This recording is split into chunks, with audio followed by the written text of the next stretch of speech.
Welcome to the first episode of OTea Time, where we explore the world of occupational therapy through the lens of OT students in Singapore. Whether you're an aspiring occupational therapist or just curious about this field, this podcast is for you as we dive into the world of Paediatric Occupational Therapy today. I'm Cera. And I'm Miao Xin, and we are final year Singapore Institute of Technology Occupational Therapy students, and we will be hosting today's episode. Joining us today is an amazing woman. She is an assistant professor at SIT and principal occupational therapist at KK Women's and Children's Hospital. She holds a Bachelor of Science in Occupational Therapy and a PhD in Rehab Science. And she has also previously served as president of the Singapore Association of Occupational Therapists. Her work in education, research, and early childhood development has earned her multiple awards, and we are extremely excited for her to join us today. So let's welcome Professor Chun Yi! Wow, we're so excited to have you on today, Prof. So many of our viewers may not be familiar with what occupational therapy is about, especially in the context of working with children. Could you give us a brief introduction to what OT is all about and what are the roles of OT in the pediatric setting? Okay, first of all, thank you for inviting me. Really very honored to be here. Okay, so yes, occupational therapy. Okay, so OT is all about facilitating and helping people to do the things that they want to do that are meaningful to them. Okay, so for children, we are focusing more on childhood occupations. Yeah, so meaning children do things that they do in their daily routines. Okay, so an example could be playing with their friends, learning in a classroom environment, okay, learning how to interact with other people. It could be also being independent in doing their self-care activities. Yeah, so for pediatric OTs, we work with children with autism spectrum disorder, attention deficit hyperactive disorder, okay, and any child with behavioral issues or conditions that lead them to have difficulties in doing their daily routines as well as activities that are meaningful to them. Yeah, so we work in a variety of settings. Okay, so for example, the acute hospitals, outpatient clinics. We work in private clinics, early intervention centers, the school setting, as well as the special school settings. Yeah. I see. Is it okay if you describe to us what an OT session with children typically looks like? Oh, sure. Okay. So OT sessions are usually very fun. Okay, a lot of toys. Yes, you can see, things around here. Okay, we try to make things fun. Okay, so that children do not come in thinking that, oh, I'm going to see a doctor, and then that's when they get really scared and they don't want to do the things that you're asking them to do. Okay, so if you see our OT gym, okay, usually when kids see the OT gym, they'll be like, wow, okay, this looks different from a typical doctor's room. So fun. Okay, yeah, so fun, right? Yeah, so usually for assessment, okay, what we do is we will start off with a caregiver interview. Okay, so we will interview the parents to understand their concerns, what they hope to achieve with all these OT sessions. Yeah, so while we are interviewing the parent, okay, then the child will be like playing in the gym. They will be going up the rope ladder, sitting on the platform swing, or going down the slide, and then in the corner of eye, right? So OTs, we like to multitask, right? So I'll be talking to the mom, okay, listening to the mom, and then I'll be like looking at the child. Oh, how is he negotiating the rope ladder? How is he climbing? How is the bilateral coordination in both the upper and lower limbs? How is he interacting with the toys on the floor? Is he able to take the toys, and is he able to play with them independently? Is he engaging in any form of pretend play? Yeah, so we will be doing this kind of like free play observation, okay, and that's when in our mind, right, we'll be thinking, okay, the child can do this, the child cannot do that. Okay, parents' concerns is here. Okay, so we are already starting to formulate our hypothesis of the child and the family, and starting to do the clinical reasoning as well. Yeah, so after the parents have shared with me the concerns, so for example, he's just not keen to do any writing at all, to want to write. Okay, all his friends can write their names already at K1, which is about 5 years old, but he still cannot write his name yet. So then I'll be like, okay, so let's find out if he has any fine motor skills issue. Okay, so because I was observing him playing in the gym, he seems quite okay with the gross motor already. Okay, so then I will sit the child down, and try to do a standardized assessment with the child. Okay, to look at where exactly he is at in terms of his fine motor skills, how is he holding the pencil, okay, and then look at his hand coordination, okay, and then when I realized that, it's because of the way he's holding his pencil, he's still, holding in a palmar grasp way, not a tripod grasp, okay, and also because he is not recognizing letters yet, so that's why, when it's hard for him to write his name because he cannot hold a pencil and he's not very good at recognizing letters. Okay, but what are his strengths? What are things that he can already do? He's already interested in holding the pencil and do, like coloring, right, pictures. He likes Paw Patrol. Okay, he enjoys watching Paw Patrol. Okay, so as I'm doing all this, I'm really thinking about, what should I be doing for the next session, right? Okay, so I kind of have a hypothesis of like, why is he not doing the things that he should be doing at his age? And then I will explain to the mom at the end of the whole assessment session my observations of the child, okay, and what are the recommendations for him, what she can do to help him at home, okay, and then we will plan a goal together.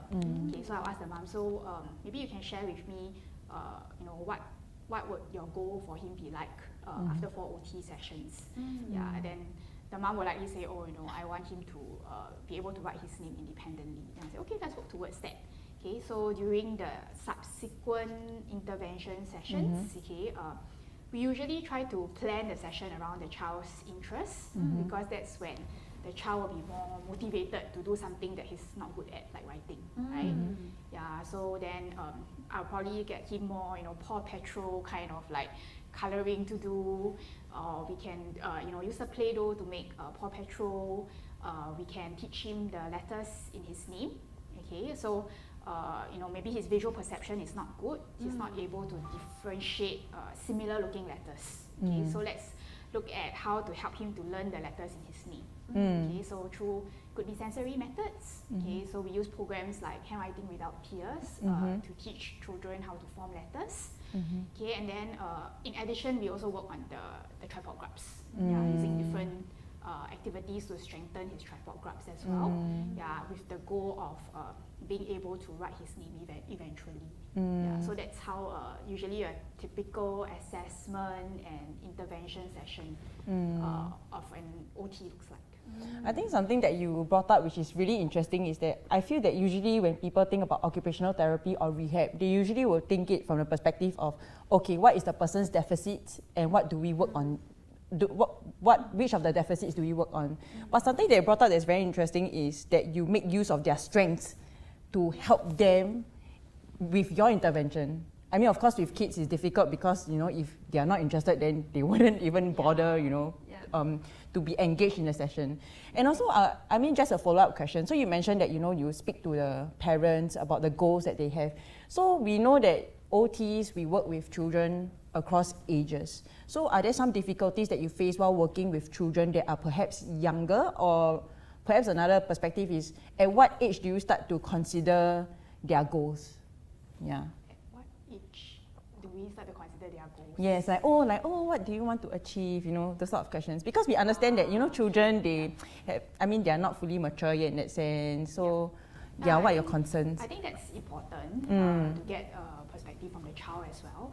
But when it comes to younger children, sometimes it's difficult for them to share what they think, and that's because of their language. So a lot of children that I see in the Department of Child Development, they do have some language delay, so they might have difficulties expressing themselves. But as much as we can, we also try to tap on what they can do already, and also ask for their views if they can express themselves.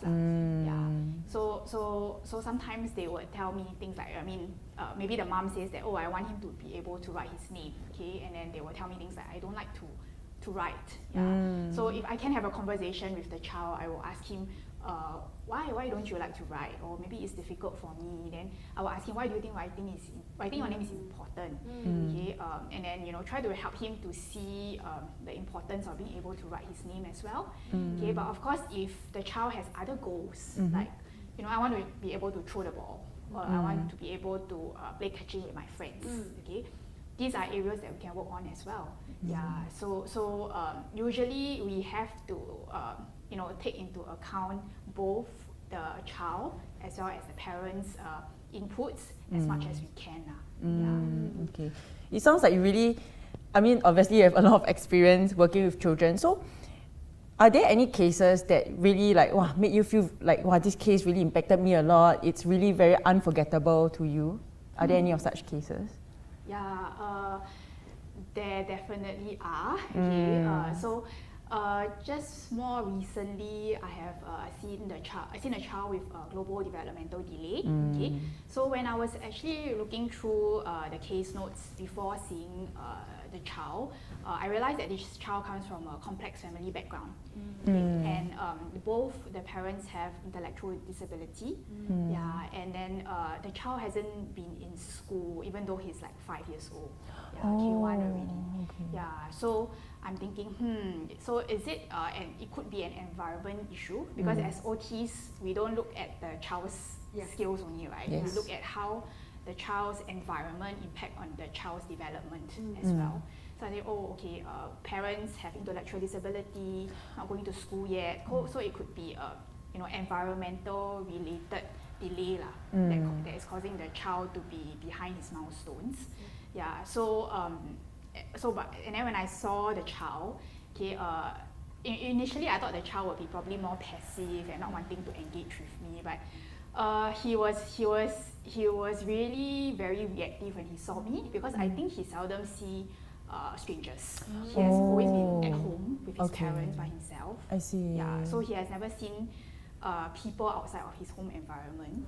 So he was very reactive. He was shouting and screaming at me. He wouldn't let me go close to him. And I think plus because he's in a doctor's, he looked like clinic. Okay. Yeah. So he was thinking, what is this place? It's somewhere new to him. Is this person who's going to see me cause me some hurt or pain? Yeah. So then he started throwing toys, not wanting to engage with me. Okay, and because the mom has intellectual disability, she's also not very sure in how to manage his behavior. Yeah, so at that point of time, I had to just throw out everything that I planned for him. Or I initially wanted to do caregiver interview, do assessment, like what I shared with you just now, right? Okay, so these plans are, off already. Yeah, so I then decided to, let's just focus on getting him comfortable with the environment.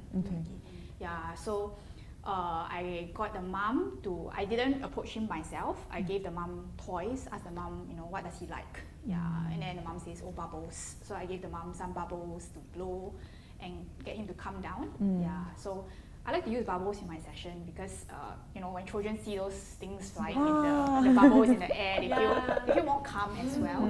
Yeah, and it feels magical for them. So he managed to calm down, but throughout the 1 hour, I really didn't do much. Yeah.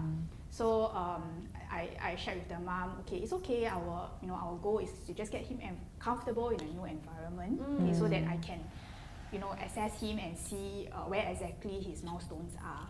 Yeah, so the mom was agreeable with the plan. Then after that, I scheduled 4 sessions, weekly sessions. The second session, he came. He was much better because I think a bit more familiar. And then he saw this auntie, very friendly. I think last time never really scared me.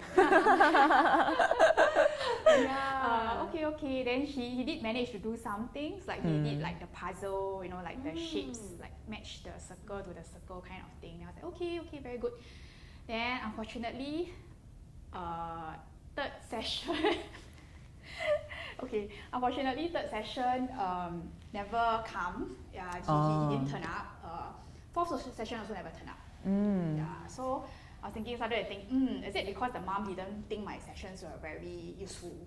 Yeah, sometimes you start to have this kind of self-doubts, right? Yeah, oh no, is it I'm not doing anything good for the child? And I'm thinking, I cannot think that way. Let me call the mom. Yeah, I called the mom, not not picking up. Sometimes when I pick up, she sounds very sleepy. Like I don't know what's happening at home. And I'm thinking, okay, I don't think this is the best situation. I'm not sure what's happening to this child. Yeah, so I spoke to the social worker in my team.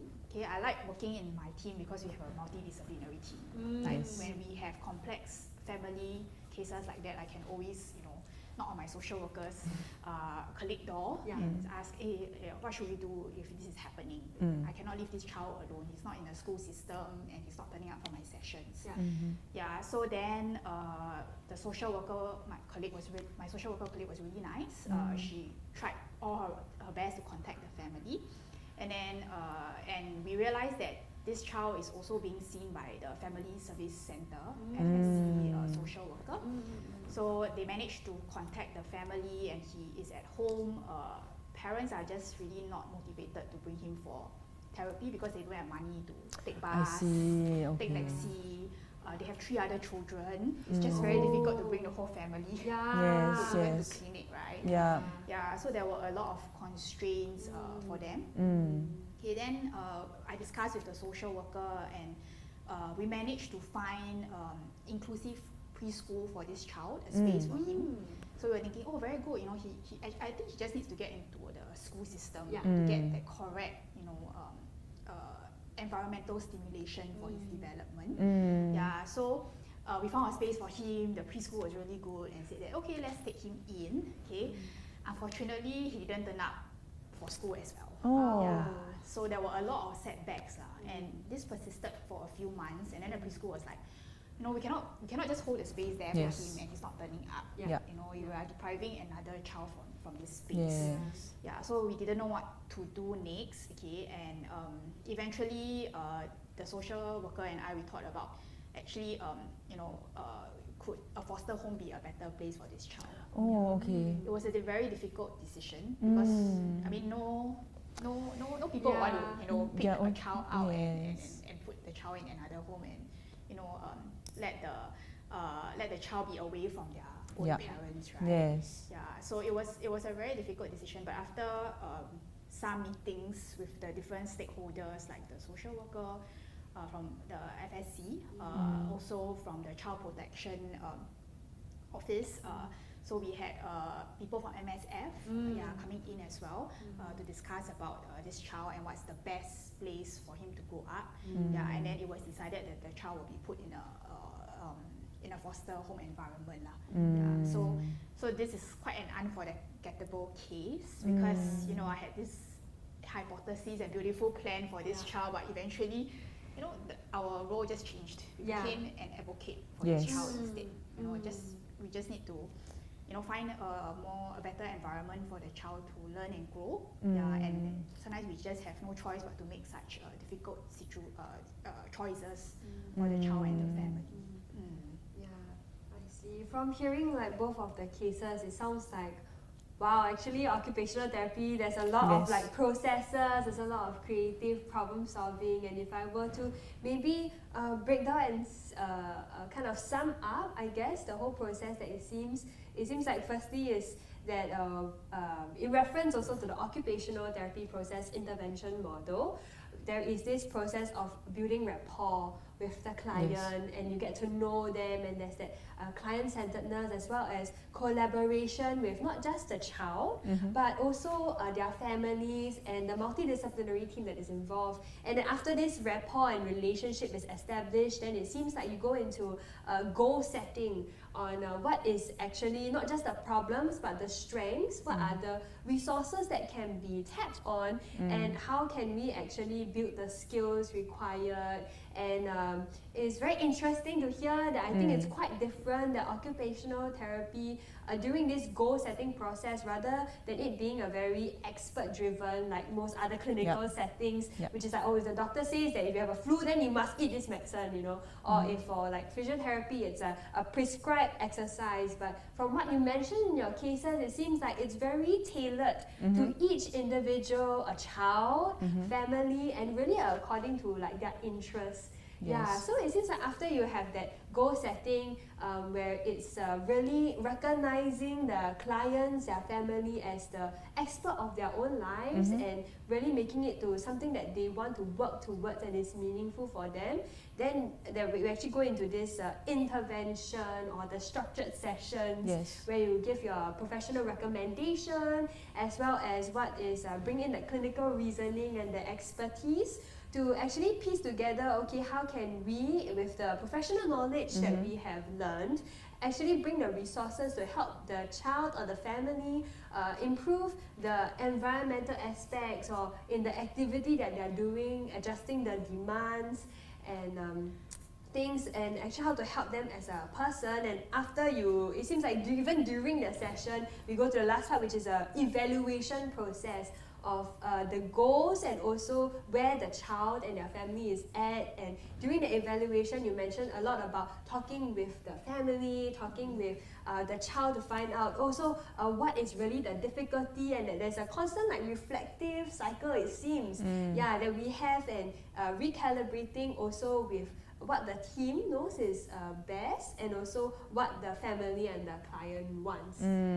So wow, that is really quite a very insightful sharing and a very good perspective, a very holistic and comprehensive perspective. Yeah, and I think one thing that was something that she mentioned that was very beautiful is that how OT is really holistic. You know, I think many people might have that thought that, okay, you see OTs probably in the hospital and it's just limited to the hospital bed, or even for peds setting, probably in the clinic. But actually, like based on what Prof mentioned just now, you're really like, I mean, in the first place, you work as a team, but you are very involved in your client's life. You know, as much as possible, you try to advocate for them. You know, that's when she said that, you know, it kind of turned from your normal intervention skill based to something like advocacy. You see, so that was actually very nice. So I actually just want to follow up with that question. So I think not many people know that OT is very holistic.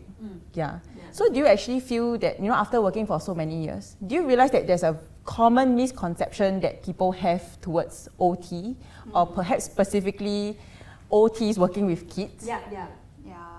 So typically when I tell or share with people that I'm an occupational therapist, they will be like, oh, what's that, right? And then I say I work with children. Oh, you mean you work with children? I thought OTs only work with like older adults or you know, work with people who wants to find jobs. That's a really big misconception. So I really have to like share with them about our profession, why we work with children and how we work with them. And really advocate that, you know, we focus on childhood occupations. So helping and supporting the child and family to be able to, you know, play, interact with others and learn alongside with others as well. So that is one misconception. The other misconception is that people usually think that OTs only work on fine motor skills. So things like, you know, help me with my child's handwriting. But I think we go beyond that. We work on the different occupations of a child. So it could be play. So if the child, you know, not able to pretend play, don't really have the concept of pretend play, we also work on pretend play. We work on the child's emotional regulation as well. So helping children to be able to identify their own feelings, using strategies to calm themselves down, and so that they will be able to interact with others as well. So we do go beyond you know, handwriting. And the other part will be sensory regulation as well. So we have children who are very sensitive to, let's say, loud noises or tactile, or they experience tactile sensitivity. They don't really like a certain texture of clothing or a certain texture of food in their mouth. So we help them to you know, slowly overcome this oversensitivity, and be able to engage in their daily routines, like wearing a shirt, wearing their uniform, or, you know, being able to tolerate loud noises so that they are able to go out. So these are some of the other things that we do besides handwriting and fine motor skills.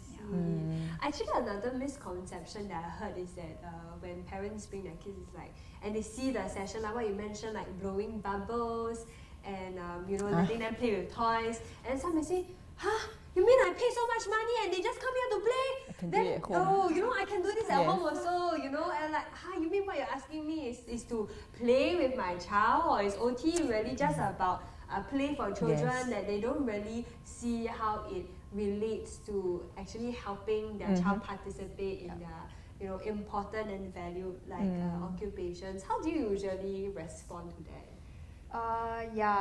That's a good one. Yeah, we do really have such a misconception that we are just playing with our child. Okay, but a lot of people don't know that behind the play there are a lot of planning and thinking involved on, the activity or the play that I'm doing, is it a just right challenge for the child or not? Yes. Yeah. So this is where occupational therapists come in. Like, we are able to do activity analysis. Yeah. So if the child is, not even at the level of, playing with toys, or cannot even engage in toys yet, don't really know how to put the toy spoon to the toy plate and feed the teddy bear, then of course we wouldn't introduce dolls to the child yet, right? Because they are not even at the pretend play level. Yes. Yeah. So then we are able to share with parents, maybe such toys are a bit too challenging for your child. Let's start with something easier first. And this is where a lot of parent education comes in. That we are engaging your child in play because play is important for their development. It helps them to be able to play with friends at school. Okay, because if their friends are playing at a higher level kind of pretend play, and your child is not at the level of their friends, then they are not able to play and interact with each other. Children don't really make friends by talking to each other, like, how's your day? How do this maths question? Let's bond. They bond through play. Yes. They don't even, they just take toys to each other and say, hey, you want to play this together? So they need to be able to play, then they will be able to interact with other children as well. So I guess when we educate the parents about the importance of play, let them know that behind these fun activities, there are a lot of planning and thinking involved, because what we want to get the children to do is to be more engaged in our sessions. So once they are engaged, once they are motivated to learn, then that's when learning happens. So usually play is the first step I see. to engaging them. I think as you're sharing about that, it seems like occupational therapists, the thing that sets us apart is how we really help the child also in the emotional and social aspect of their being. And I think this is quite a very pertinent issue, like with the increasing advancement and usage of technology, with kids being on screen time more. How does this actually affect like the occupational therapy sessions that you run? Also putting it in a bit of context, because on 21st January 2025, the Ministry of Health had actually released a guideline on limiting screen use for children, and there were many various reactions. From parents, this is so like unrealistic, or I also can control, But so as a pediatric occupational therapist, how does this the age of technology actually influence and change the way that you run your sessions compared to before? So that's a good one. Ever since the COVID-19 pandemic, right, we actually do see an increasing number of referrals for children with emotional as well as attention regulation issues. So, and I do think screen time plays a part, because during COVID-19, people can't go out. The children cannot be outdoors playing. Parents and the whole family is like usually stuck at home. So they had no other option but to have the child have some screen time. While the parents are working from home.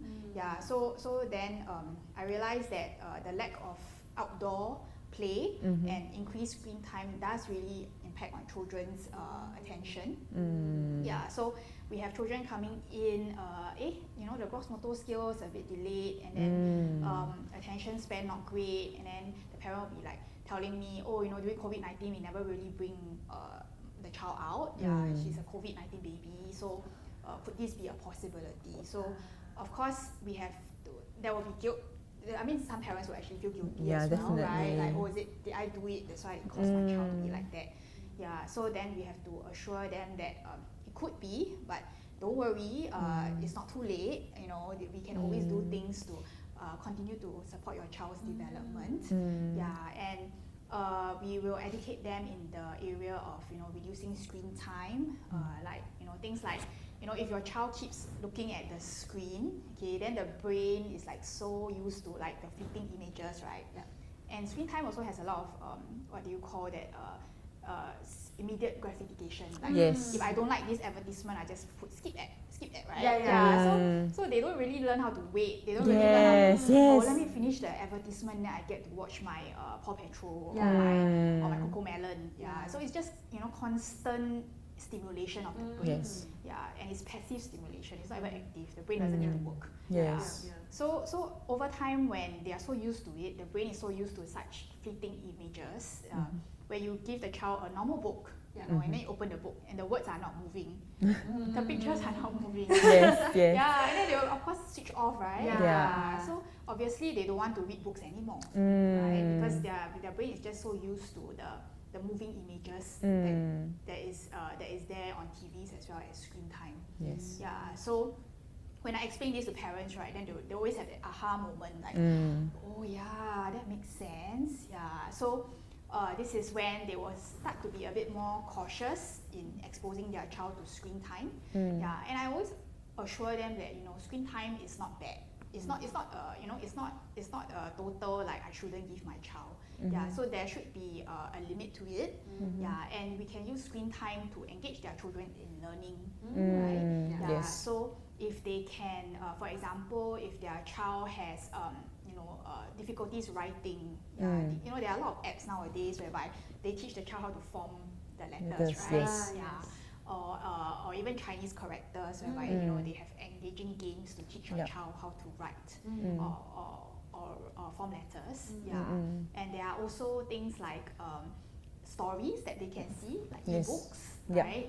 So and some of these stories are quite nice when they teach the child about, you know, emotional regulation or social skills.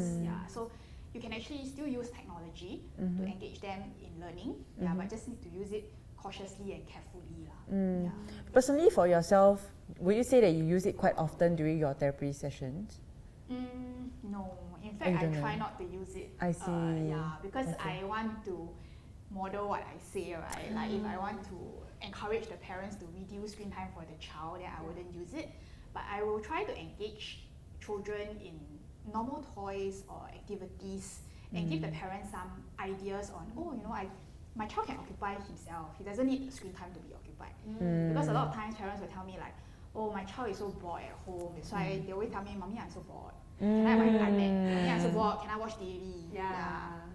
So I'll tell them that, then think about other things, like there are toys, right? Legos.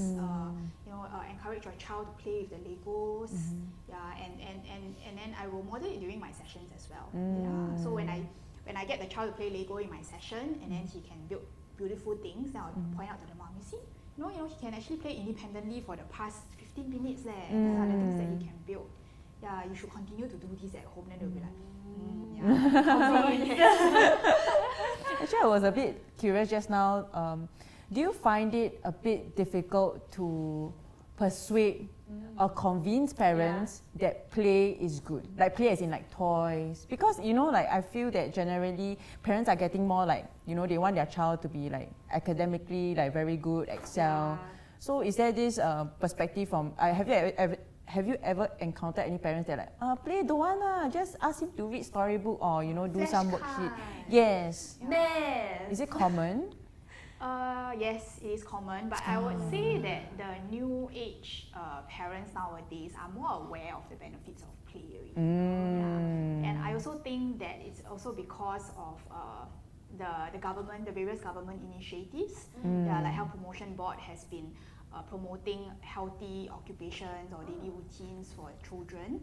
So beyond screen time and, you know, near site activities such as doing work, we should bring our children outdoors to reduce myopia, because we are one of the highest rate of myopia. Both of us wearing glasses. Proof of it. And I'm wearing contact lens. Is there any Yeah, because you work at KKH also, is there any specific like KKH programs that they actually offer, like any parenting courses or programs that you all run to help? We do. So we run this program called Signpost for building better behavior. Yeah. So it's a 5-day parenting program, like once a week lah. Yeah, once a week, where the same group of parents will come together to learn about parenting strategies based on the antecedent behavioral consequence concept. Right. Okay. Yes, correct. So we strongly believe in parent education, and parent is really a lifelong partner of the child. Yes. Right? Yeah. So if we can, as OTs, if we work with the child in the clinic for just a short while, they only improve in the clinic. Yeah. Yes. Right? Yeah. So if we don't work with the parent doesn't continue with all the therapy or the strategies that we share beyond the clinic, the child will never improve in their natural environment. Yes. Yeah. So therefore, it's always very important to build the capacities of parents as well. And one of it is by educating them about parenting techniques, how does the ABC, actually work on children, every behavior that they have, there's always a reason behind it. Yeah, it's not because they are trying to make their life difficult or misbehave intentionally. Yes. So it's important to find out the reason behind it. What can we do as a consequence to shape their behavior? Yeah, so that the child will be better in learning and participating in their daily routines. Yeah, so we strongly believe that parents should be supported in this area as well. Yeah. Prof, so do you have any recommendations for our viewers who maybe want to find out more, whether is it they are interested in a pediatric field, or maybe some know of like parents? Are there any maybe resources that KKH have, like a library, like digital materials? Yes, we do. We do have a KKH website whereby we actually do have a lot of free downloadable materials for parents to use. Yeah, and some books, some stories that are in PDF, obviously, to help parents support like children who are easily anxious, children with anger management issues, and some social stories in there also. Yeah, so we do have a website whereby we usually direct parents to go and download the materials that we use in the clinic therapy sessions. I see. So there are actually many resources that are out there apart from social media that we can really look at clinically and evidence-based proven. Sorry, also in addition, we have like KK Rehab website. Instagram. So IG. So in the IG itself, the therapists actually come up with some content materials and publish it to create awareness for OT, as well as to also provide some resources and materials for parents to help their children in their development. I see. Is it specific to OT? Yes. I see. KKH OT Rehab. I see. In addition to the Department of Child Development website as well. So we do have different websites as well as social media to create awareness for OT and to also provide resources for parents. I see. So the handle name is KKH OT Rehab, is it? Yes. Okay, so viewers, you have heard it. These are the resources that you can go to. Please do not be swayed by what you see on social media. It's very important to find reliable resources, and best to go to the hard work that has been put in by our clinicians. So there will probably be some QR code or links that will be found below this podcast to help redirect you to the appropriate resources. So thank you so much, Prof, for sharing a lot about, I think now our viewers have a very comprehensive understanding of what occupational therapists do in the children's setting. So we would actually like to ask some a bit more personal questions, and to hear more about your own experience in this journey of being an occupational therapist. So our first question would be, can you please share with us how you were like as a student and what are some challenges you faced as a new occupational therapist when you were first starting out? Okay, how was I like? how was I like as a student? Yes. Student, I YOLO. can show you that I'm definitely not the top student. Okay. No, but top is the top. So are you somewhere near the top? Maybe you can ask Hua Bing. Oh, Okay, okay, now okay. you know. Yeah. So okay, I think right. I only really began studying when I joined the OT program. You know, throughout my studying life, I better not tell my children. Okay. You gotta go public. Yeah. Like my in primary school, secondary school, and JC, right? I felt like I was just going with the flow. I see. You know, like studying for the sake of passing exams. Yeah, but once I joined the OT course, it really changed my perspective lah. Yeah, I felt like I am studying for other people. Yeah, I'm studying to be a good OT so that I can improve the lives of other people when I graduate. So it gives me more meaning in what I study. Yes. Yeah, so I think that really motivated me to study hard, and that was when I also started wearing glasses. Increase the screen time. Yes, correct. Yeah. I was really reading textbooks, you know, whatever that the lecturers gave me, like in terms of additional reading, I also tried to read them. Yeah, and I really enjoy my OT course as a student, and I enjoyed being with my cohort mates as well. Yeah, I felt like we were all, you know, in need for the same thing. The group work that we do was always like everybody was like very passionate about it. Yeah, and then we try to put our heart and soul into the projects that the prof gives us at that point of time. Yeah, so I really enjoyed my OT education at Nanyang Polytechnic at that point of time. So that was great. Then after that, I graduated and I went on to join KKH Department of Child Development as an OT. Yeah, so the beginning stages of fresh grad OT, it wasn't the most smooth. Okay, it comes with challenges as well. Yes. Yeah, especially when you are a fresh grad, you are young, you look new, and then you have to talk to parents. It's quite intimidating. Correct. And then you have to talk to these parents who you know are educated, have a lot of experience in bringing up their child already, and here you are trying to give them advice, like early 20, trying to give them advice. And sometimes you start to have this self-doubt, like, oh, do they really believe what I'm saying?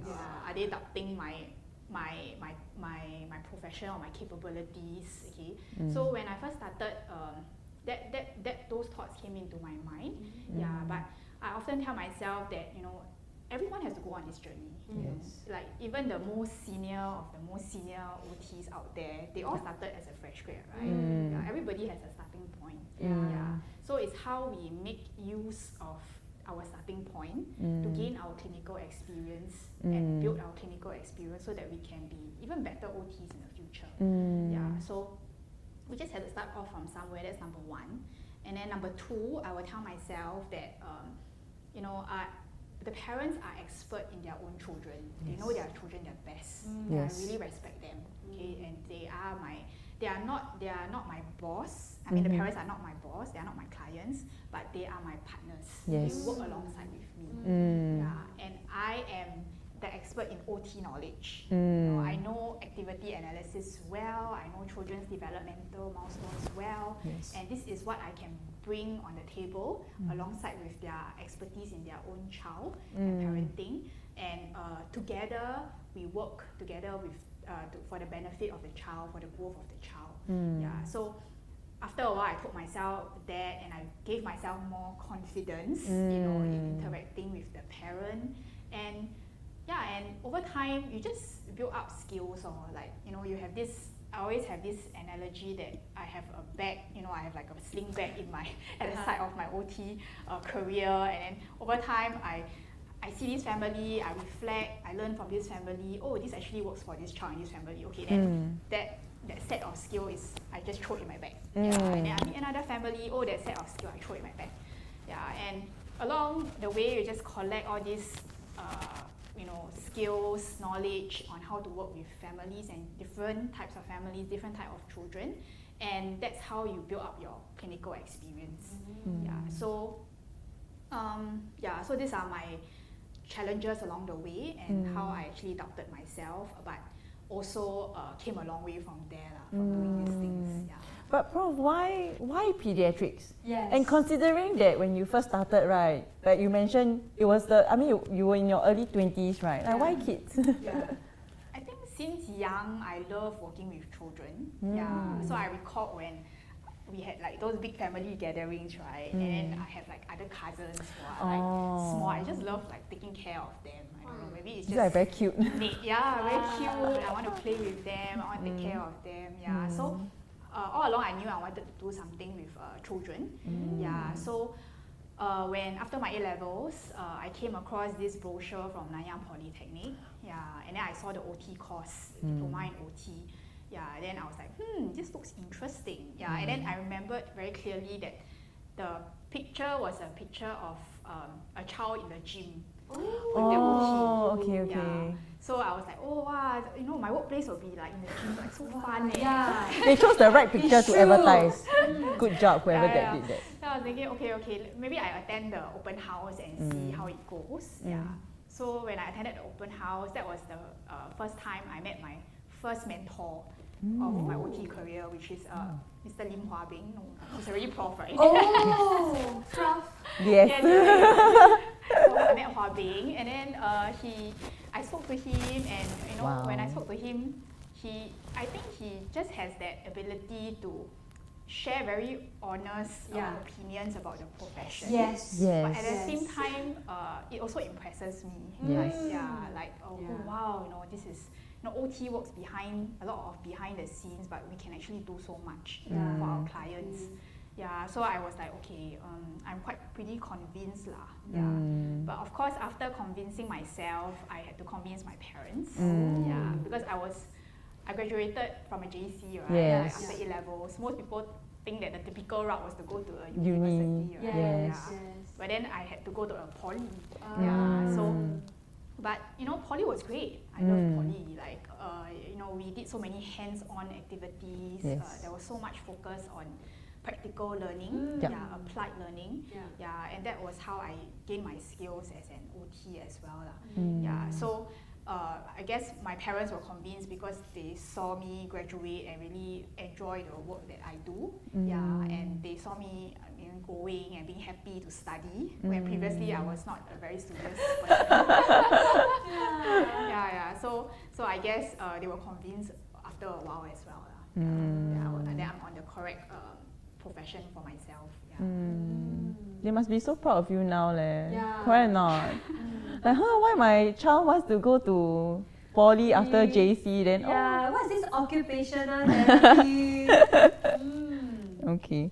So, what do you think is the most rewarding aspect of your work? My most rewarding aspect of my work, that would be when parents feedback to me that the child has improved. And when I see children, growing and developing and meeting their milestones, or even being able to like make friends at school, or when they come in and tell me, Teacher Chun Yi, I can write my name already, things like that. Okay, those things are really rewarding.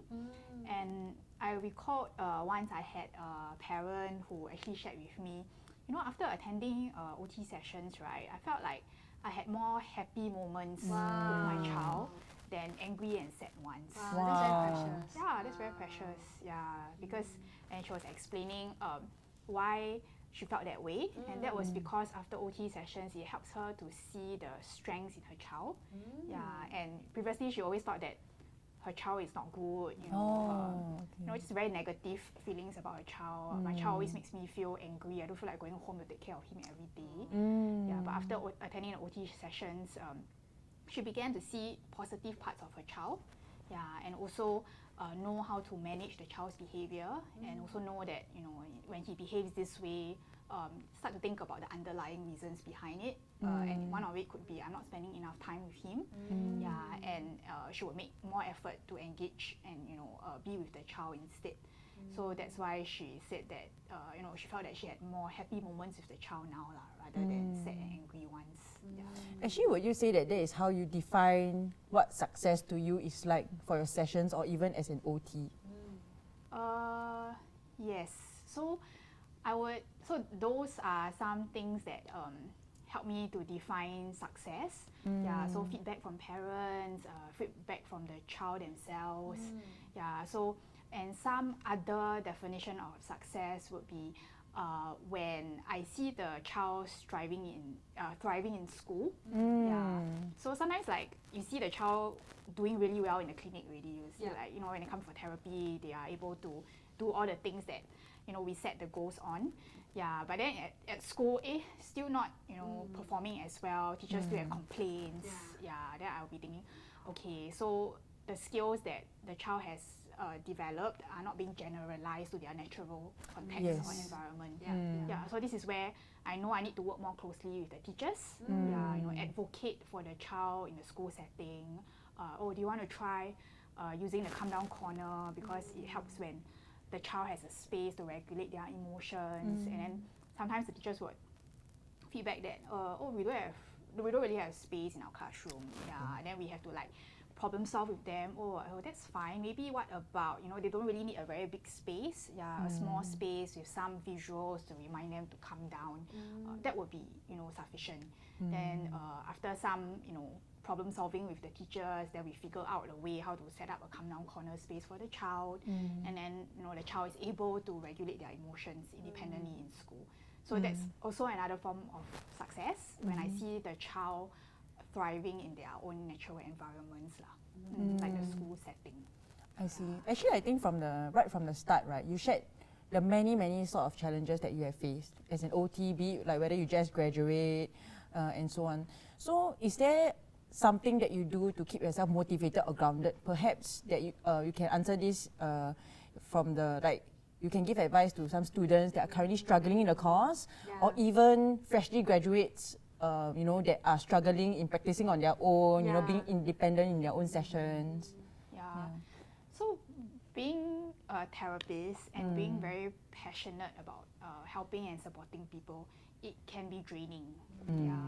Imagine like you spend a whole day hearing people's problems, right? Like, I cannot do this, my child is misbehaving, I don't know what to do. It can be actually very draining on anyone, right? Yeah, so you are here to listen to them, okay? But sometimes you will, at the end of the day, you can feel quite drained out as well, and it's normal. Yeah, any typical human being or therapist who's passionate to help other people would feel the same way. Yeah, so therefore it's important to practice self-care. Yeah, so that's important. I mean, we need to do what you preach, right? You often ask your client to practice self-care, and this is something that you need to do it yourself. Yeah, surround yourself with positive people. Yeah, so I'm very thankful that I have a very good team and colleagues. Yeah, so every time I have any issues, I just knock on their door, hey, can I talk to you? And they are always happy to listen. And then they will listen to me, and then sometimes you just need a space to vent. Oh my gosh, I had this parent, oh my gosh, I had this child, oh my gosh, you just need to vent it out, and you just need someone to listen to you. The person might not be giving you the best advice, but it's okay, just someone to vent it out with. And then after that, maybe problem solve together, or maybe the next session, this is what I could have done. Or it's important to have that space to feel all these feelings first. And it's okay if you don't have a solution. Just be kind to yourself. Like for one day, feel sad. For one day, feel angry. For one day, feel guilty. It's okay. But the next day, or it doesn't even need to be the next day. It could be a few days later. I mean, we all take time to recover from different things, right? Then tell yourself, reflect on it. How could I have done it differently or done better the next time? And treat it like a learning opportunity. So this is how I stay grounded, surrounding myself with supportive colleagues, venting, and trying to learn from every opportunity that I have. What about for current students that are struggling to survive the course? Because I think every year there's a pattern, right? Probably there's 100 people that applied for the course. However, maybe 20-25% of them they chose to leave because of whatever their circumstance is, or because they are just very stressed out with the curriculum. So is there some, can you please give them some word of advice on how to manage their work, perhaps? Okay, so maybe thinking back about how I was as a student, yes, it can be very stressful because there is multiple demands on you not only one module that you're studying, right? There are different things that you have to do, and then I was also part of the student committee at that point of time, SAOTSC. So I was also doing a lot of different things at the same time so it can be stressful. Yes.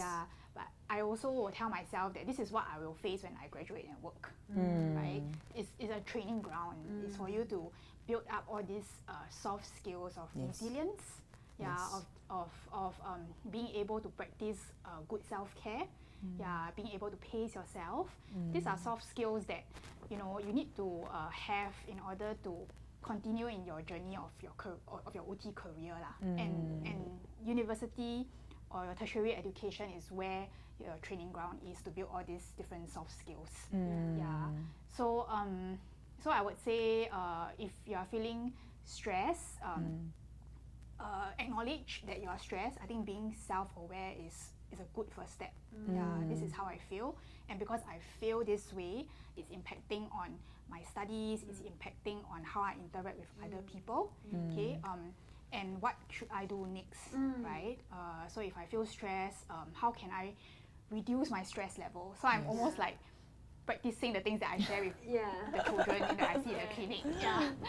So if my stress level is here, what are things that will help me feel better? Go and buy a cup of bubble tea, go for a run, do things that make me feel better. And then review my stress level again, and am I in the right state of mind or capacity to continue to do this? At the end of the day, it's always the right match to the job. If you feel that you are struggling and maybe OT is not a profession for yourself, or and that's okay. We all have different aspirations. You might have an expectation that this is what OT is, and you realize that maybe this course is not for me. And that's all right. You tried your best. You tried taking that first step of trying to be in the profession. So and at the end of the day, it's knowing what you want and what matches your own skills, competencies, or aspirations in life So the mental health is important. So do take care of yourself first. Take a break if you need. I believe most lecturers or professors in the uni, we are always there for the students.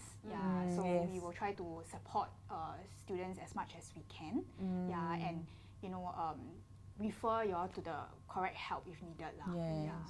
I think one thing that you mentioned that is really nice is just being objective about the skills that you have and whether you match the job that is expected of you. And I think many times, like even as a student, I feel that you just like, you doubt yourself. Am I really meant for this? My CE says something bad about me. Oh my God, I'm really very bad. I cannot be OT. Just being very objective about the experience that you have, and just right. Agree. Is that what you did also?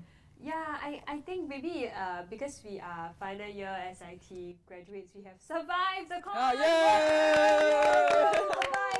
So I guess being among the survivors, right, maybe we can also share a tip of two of how we actually persevere to keep going, because I think indeed, as Prof mentioned, OT is not easy and it's not for everyone. And I think another part that I actually struggled in my journey was when I compare myself with my peers in other universities, and I see that our student life is so different. Because I think perhaps the typical Singaporean university experience, because other universities have like that 3-month break in between, right? Oh, yes. But because for SIT we have trimester basis and it can be quite intense. So I think initially it's like, oh, you know, some of my friends are like, oh yeah, it's okay, I don't need to go for a lecture, or like I can like, you know, like relax more and stuff. But I think and also like the expectation that or especially for me, I come from a JC background, so and I think maybe like having it was having the mode that there must be a correct answer. Yeah, you know, because we are trained in many like Singapore education system that there is a more like structured, systematic approach. But I think especially when we come into OT, it can be quite a steep learning curve in understanding the abstraction and the frameworks of how you think, and it's really a lot of unlearning and I think relearning. Yeah, really the SIT motto, which is unlearning, relearning, learning. And I think really having that, I think what was continuously emphasized by Prof is really the growth mindset. And I think something that I also keep telling myself is that exams are just a point in time that tests my knowledge and what I understand in that moment.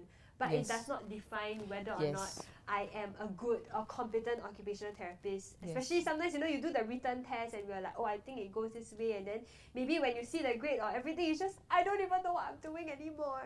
Yeah, but I think it's to trust the process. Yeah, and then as you go out and you gain experience, and I think a lot of like discussion with friends really help.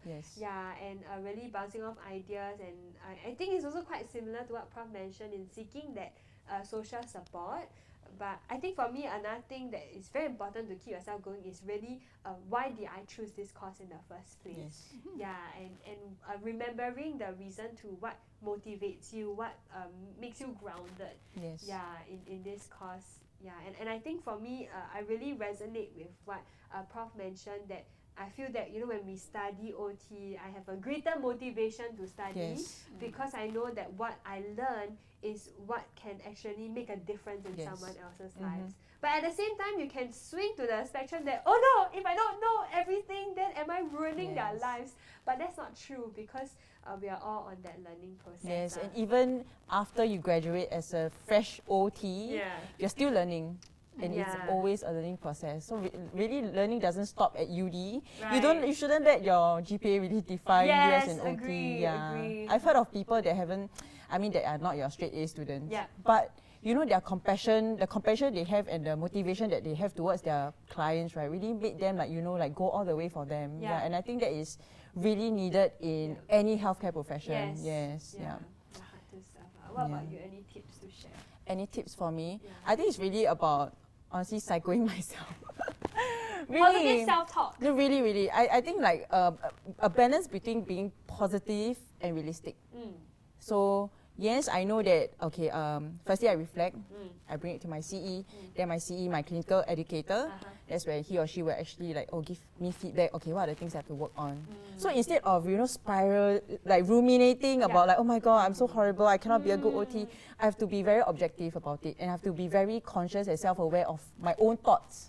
Also, can you imagine, I mean, you beating yourself up, you wouldn't beat your friend up, right? You're like, oh my God, you're very bad, man. I mean, why will you do that to yourself? So it takes really conscious effort, and just persevere, every failure or mistake is definitely a learning experience, and I think that is what we tell our kids also anyway, right? Oh, I never put inside the coin inside the box. You're horrible. I mean, that's not what we do, right? So every mistake is a learning experience. Agree.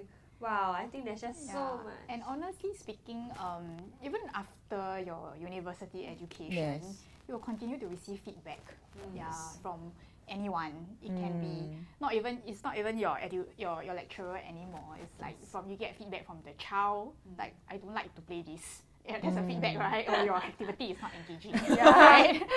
Where they burn you. Or you can get feedback from the parent, like, oh, I don't think your sessions are helpful. And you get feedback from your supervisors. Why are you not meeting your your appraisal grades, Yeah. you know, things like that. Why are you not meeting your goals? Yeah, so it's really how you manage them. Okay, so I really like what you say about being objective, yeah, and not going into that spiral downhill like, oh my gosh, I'm such a failure. Yeah, I think it's okay to feel that way for a while. Yes. Give yourself space. It's okay. Yeah, I feel like that for, like, you know, now that I'm trying to publish articles, you know, as part of my work in the academia.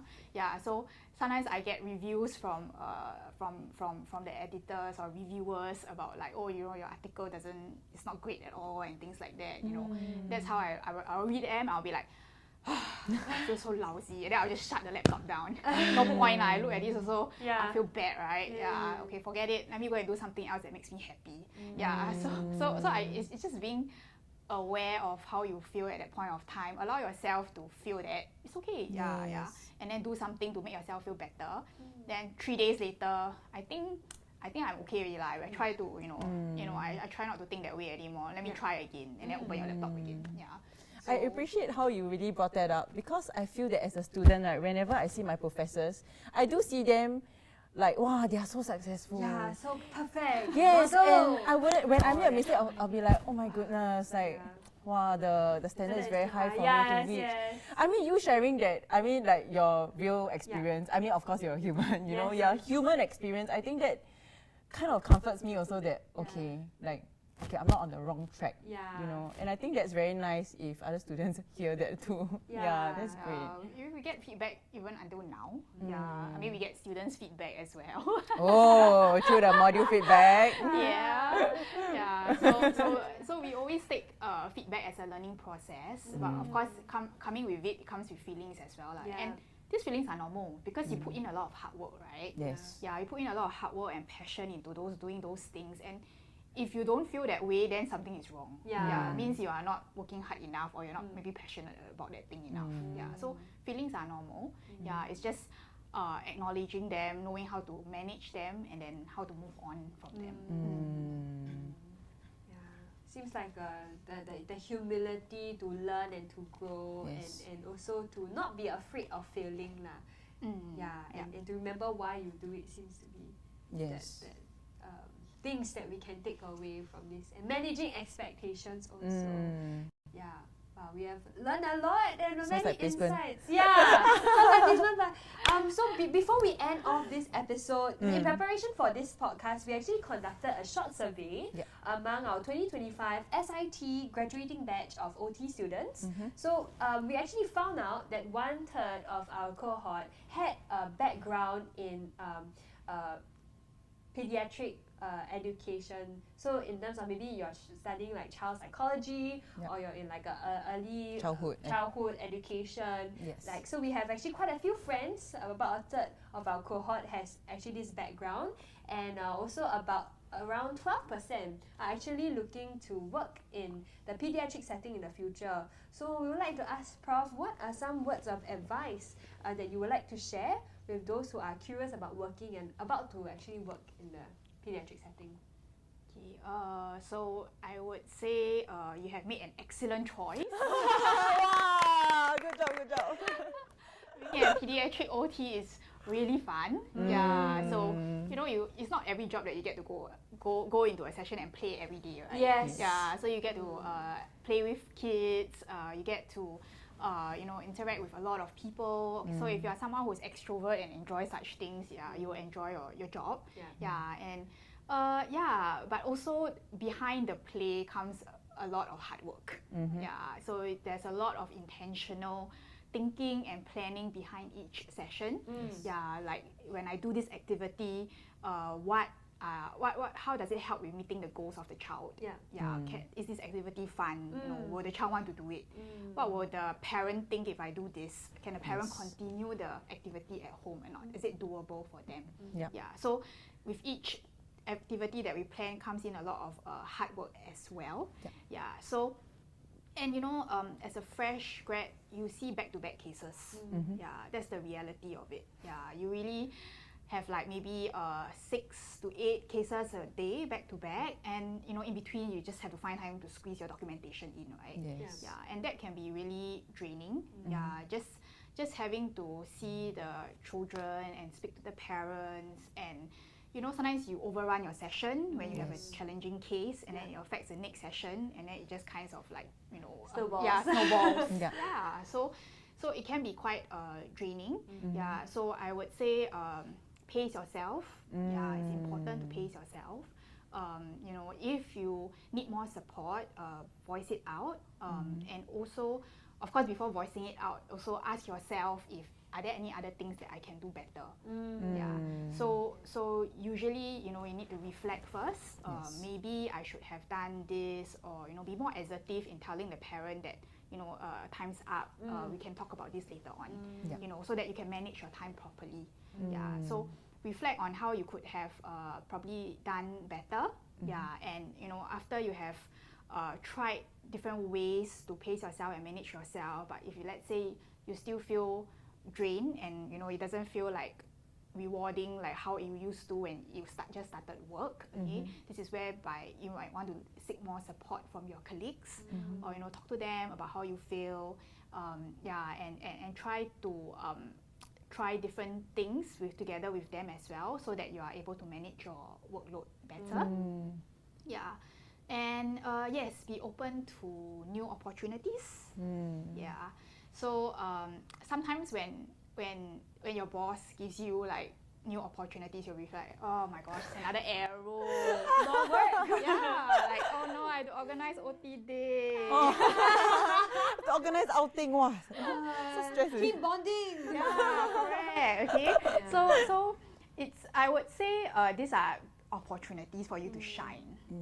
Yeah, they are there not to arrow you. Okay, it's for you to actually practice all these soft skills that you have been doing in your education itself. Yeah. So organizing everybody's time, interpersonal skills, asking people what would, organizing a team itself. All this requires organizational skills, interpersonal skills, and these are opportunities for you to learn and grow as well. Yes. Yeah, so embrace opportunities, learn from feedback. Yeah, so sometimes during appraisal season, it can, it can get quite depressing. Maybe you go into the session thinking that, oh, I've done well. I think this year I deserve an A grade. Okay, but maybe that isn't what your supervisor is going to give you. Yeah, so take it in stride. Yeah, so be open, hear from them about the feedback on how you can improve the next year. Yeah, and yes, just adopting that growth mindset and being open to feedback, opportunities, and remembering that OT career is not 100 meters dash. Yeah, you all are just at the start now. Yeah, it's a marathon. Yes. Yeah, it's a marathon. It's a long way. Yeah. Even for me now, I don't feel like I'm at the end of the marathon. You want ultra marathon? Haven't seen yet. I feel like maybe I'm only in the midway. And along the way, people are there, giving me the drinks to hydrate myself. And oh my goodness, hey, we are the starting line only. We haven't started. Oh my goodness. Yeah, and find good mentors. I think mentors are really, really valuable in your career. Yeah, so the people who are giving me drinks along the way and hydrating, keeping myself hydrated are actually my mentors. Yeah. So every time I have, I'm at this crossroads about what should I do next, or what should I when I'm facing this challenge, how can I overcome it? Yeah, then I will actually often go back to my mentors and ask them for their advice. Yeah, and so I will surround myself with all these inspirational and good mentors that that will keep me going in my career. Yeah, so I think that's important too. In my attempt to increase the number of people entering the pediatric setting, I'm going to ask you a question. Do you need to have experience with kids to enter the pediatric setting? No, you don't have to. Yeah, I mean, I had no experience with hits myself before I entered the pediatric setting. Yeah, but all along I knew that I love working with children. Yeah, so I think the interest would be good. I mean, to be interested in working with children would be great, because once you have that interest and motivation, then you will want to do better all the time.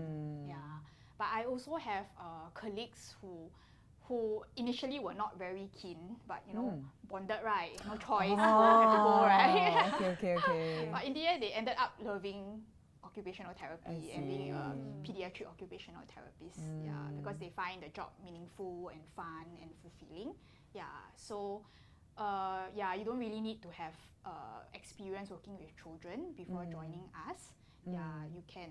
I think interest is important. Yes. But of course, if you have no interest, then you might want to explore the different other areas like mental health or older adults, geriatric, paediatric, mental health. Yeah, that's a good thing about OT. We have a variety of settings to work with. Yeah, work in. I see. Thank you so much for your sharing with us, Prof Chun Yi. I think we have learned so much, and I hope that this gives our viewers a better understanding on what occupational therapy is about, but more importantly, within the pediatric setting, what is it that is required, and what is the joys and also the pains, but it's a very worthy journey to embark on. Yeah, so with that, we want to thank everyone for tuning in to listen, and we hope that you will look forward to tuning into our next few episodes regarding the palliative health and the mental health episodes that we'll be releasing with our respective expert panel. Yeah, so we look forward to seeing you there. Goodbye. Bye. Bye.